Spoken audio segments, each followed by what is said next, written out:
Quien haya utilizado alguna vez un Arduino sabe que hay muchas formas en las que se puede comunicar, con nuestro ordenador, con otros microcontroladores o con periféricos. Este módulo GPS envía nuestra posición mediante el protocolo UART. Este acelerómetro utiliza el sistema I2C. El ATmega 328 de este Arduino Nano tiene un total de un puerto SPI, un UART y un I2C. Pero, ¿qué significan estas siglas? ¿Cuáles son las diferencias entre todos estos métodos? ¿Y cuáles son las ventajas e inconvenientes de cada uno? En esta serie de vídeos vamos a ver cómo funcionan la mayoría de protocolos de comunicación que usamos en nuestros proyectos electrónicos.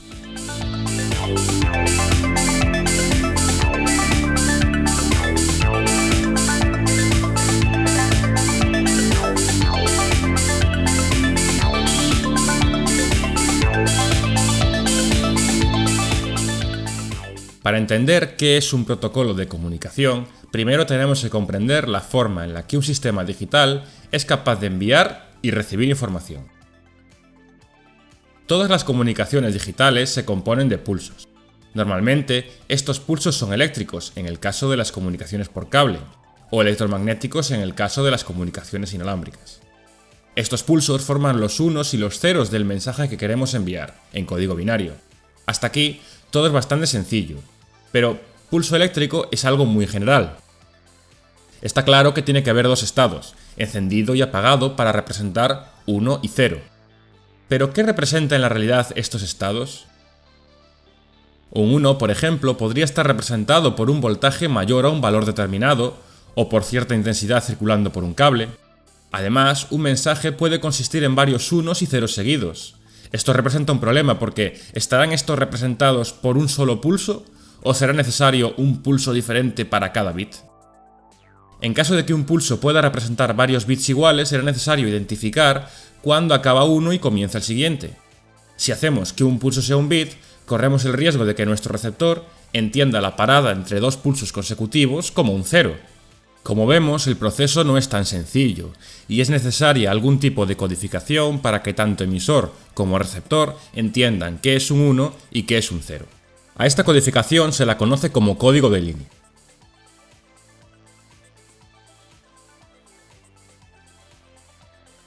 La forma más sencilla de código de línea es representar un nivel alto o 1 con un voltaje de referencia y un nivel bajo con voltaje 0.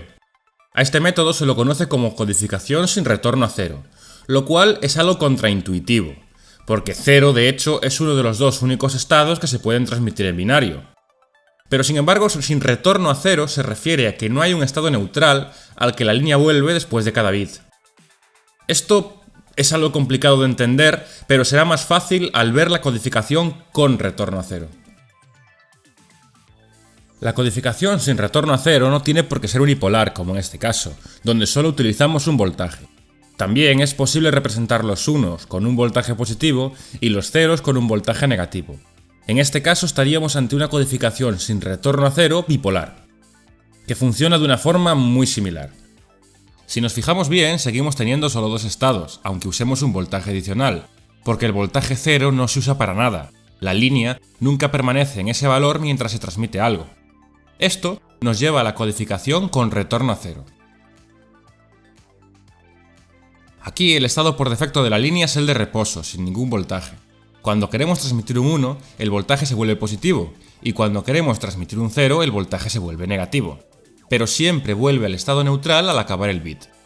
La ventaja de esta codificación es que nuestro receptor siempre sabe cuándo empieza y cuándo acaba un bit, aunque se envíen varios unos o ceros seguidos. La desventaja es que, la línea se pasa gran parte del tiempo en estado neutral, transmitiendo nada en lugar de transmitir, cosas. Hay muchas más codificaciones, cada una con sus pros y sus contras, pero ya hemos visto dos de las más comunes, y no queremos estar aquí todo el día. Lo más importante es que tanto emisor como receptor utilicen la misma. El famoso youtuber Ben Eater tiene un vídeo muy interesante sobre este tema, que os dejaré en la descripción. Hace un ejemplo muy visual utilizando dos Arduinos y pantallas LCD, donde se transmite un texto bit a bit. De esta forma se pueden ver fácilmente los problemas en la transmisión de datos. Sin duda deberéis echarle un ojo a su canal porque todos sus vídeos merecen muchísimo la pena. Yo voy a hacer un ejemplo muy parecido, Pero en este caso lo que se va a transmitir no es un texto. Aprovechando que estoy haciendo pruebas con pantallas OLED y un sensor de temperatura para otro proyecto, vamos a intentar transmitir la temperatura en tiempo real de un Arduino a otro, bit a bit. Para ello utilizaremos los dos Arduinos Nano, dos pantallas LCD y el sensor de temperatura LM35. Este sensor nos proporciona un voltaje de salida proporcional a la temperatura, de 10 mV por cada grado centígrado. Podremos leer fácilmente este voltaje en uno de los pines analógicos de nuestro Arduino emisor. Este valor se transforma en un número entero, de entre 1 y 1024, siendo 1024 1,1 voltios de la referencia interna del Arduino Nano. Con un par de operaciones se podrá transformar este valor de nuevo en un voltaje y este en la temperatura. Para transmitir el valor de la temperatura al receptor, por lo tanto, será suficiente con enviar este valor. Solo utilizaremos un byte de datos para cada medición.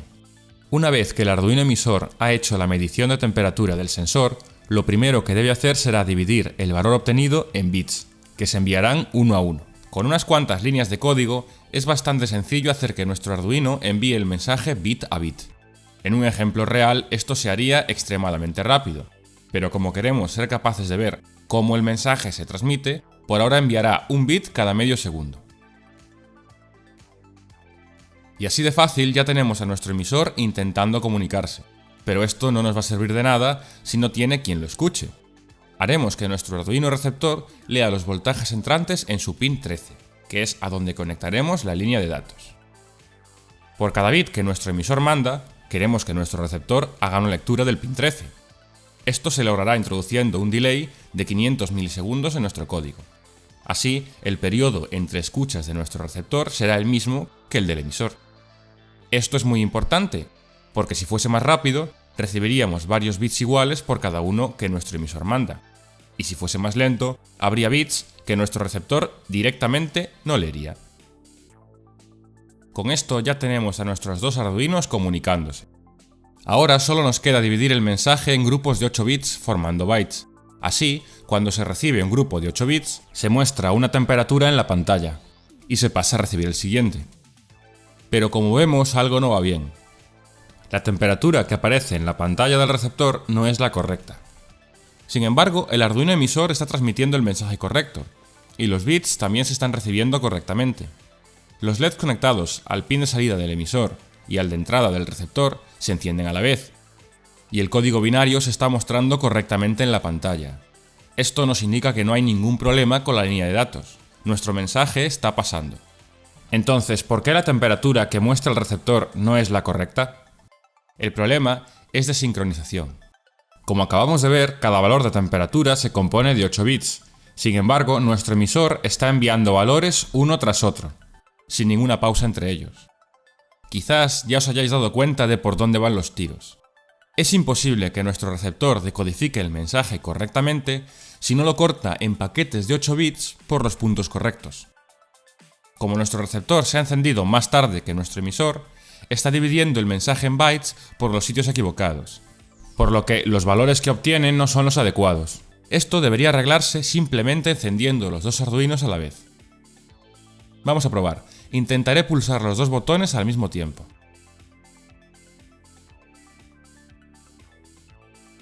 Como vemos, los dos Arduinos se inician aproximadamente a la vez, y la temperatura correcta se muestra en las dos pantallas. El problema de la sincronización se ha solucionado. Estábamos en lo cierto, nuestro emisor y nuestro receptor estaban dividiendo la cadena de bits por sitios diferentes. Pero como estaréis pensando, esta solución no es muy práctica en el mundo real. Cuando conectamos dos aparatos electrónicos que tienen que comunicarse, queremos que lo hagan sin tener que encenderlos al mismo tiempo. Esto va a ser muy difícil sin que el receptor sepa cuándo empieza y cuándo acaba cada mensaje. Además, este no es el único problema. Aunque el mensaje empieza transmitiéndose correctamente, al poco tiempo se vuelven a mostrar valores de temperatura incorrectos. Parece que seguimos teniendo algún tipo de desajuste en la sincronización. ¿Pero por qué pasa esta vez? Tanto el Arduino emisor como el receptor están programados para enviar o recibir un bit cada exactamente 500 milisegundos. No deberían de sincronizarse nunca. Bueno, en realidad no cada 500 milisegundos exactamente. Para empezar, los relojes internos de nuestros Arduinos tienen algo de error, por lo que no funcionarán a la misma frecuencia. Aunque este error sea pequeño, se va acumulando con el tiempo. Por otro lado, y quizás más importante en este caso, el emisor y el receptor no están ejecutando exactamente el mismo código. Cada instrucción que se ejecuta requiere un tiempo, que se suma a esos 500 milisegundos de espera que tenemos programados. Si las dos partes ejecutan instrucciones diferentes, no tardan lo mismo en hacer un ciclo, lo que con el tiempo también provocará que se desincronicen.